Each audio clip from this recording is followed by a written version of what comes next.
Hello friends, आपका मेरे channel पर स्वागत है।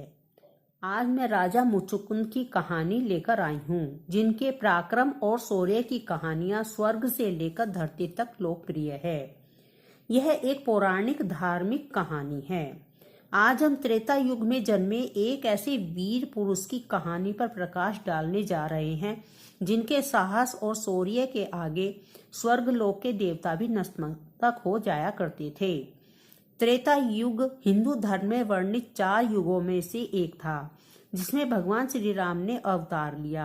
इसी युग में एक इक्ष्वाकु वंशी राजा मानधाता हुए, जिनके 3 पुत्र थे। उन्हीं के एक पुत्र का नाम मुचुकुंद था।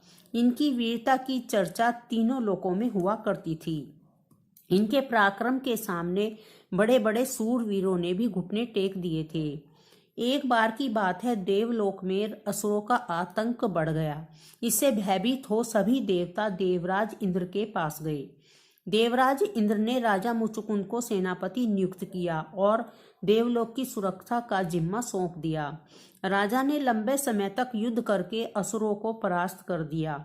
इस दौरान राजा एक पल के लिए भी नहीं सोए।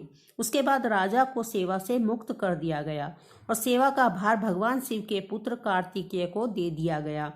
तो राजा मुचुकुंद ने देवलोक से धरती पर लौटने की इच्छा व्यक्त की। तब देवराज इंद्र ने उनसे कहा कि आप करीब 1 साल से स्वर्ग में हैं और धरती पर अब एक युग बीत चुका है। अब वहां आपका कोई नहीं बचा होगा। देवराज इंद्र के मुख से ऐसी बात सुनकर राजा मुचुकुंद बहुत दुखी हुए। उन्होंने देवराज से चिरकाल तक विश्राम या नींद का वरदान मांगा और कहा, मेरी नींद में कोई बाधा न बने। जो बाधा बनेगा वह तुरंत ही भस्म हो जाए।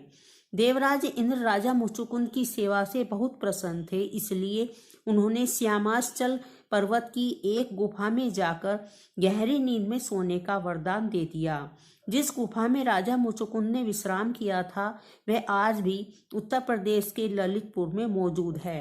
राजा मुचुकुंद त्रेता युग से लेकर द्वापर युग तक सोते रहे।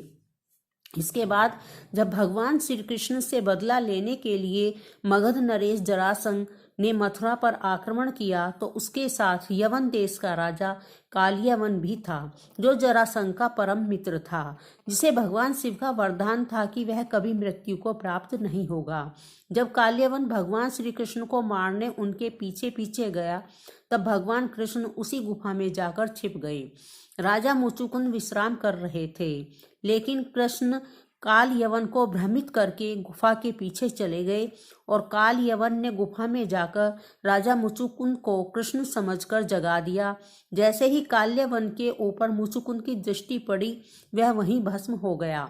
इस तरह मुचुकुंद ने त्रेता युग से लेकर द्वापर युग तक कालयवन राक्षस का वध कर देवताओं की रक्षा की। भगवान कृष्ण ने प्रसन्न होकर मुचुकुंद को विष्णु अवतार के दर्शन कराए। उसके बाद मुचुकुंद ने श्री कृष्ण से मोक्ष का रास्ता पूछा, तो भगवान विष्णु ने राजा मुचुकुंद को 5 कुंडीय यज्ञ करने को कहा, जिसकी संपूर्ण आहुति होने के बाद राजा मुचुकुंद गंधमादन पर्वत पर तपस्या करते हुए मोक्ष को प्राप्त हुए। इस प्रकार राजा मुचुकुंद ने एक साधारण योनि में जन्म लेकर अपने बल पराक्रम से स्वर्ग लोक के देवी देवताओं की रक्षा की। उन्होंने अनेकों राक्षसों का वध किया। यही था राजा मुचुकुंद का संपूर्ण चरित्र। आशा करती हूँ आपको यह कहानी पसंद आई होगी। धन्यवाद।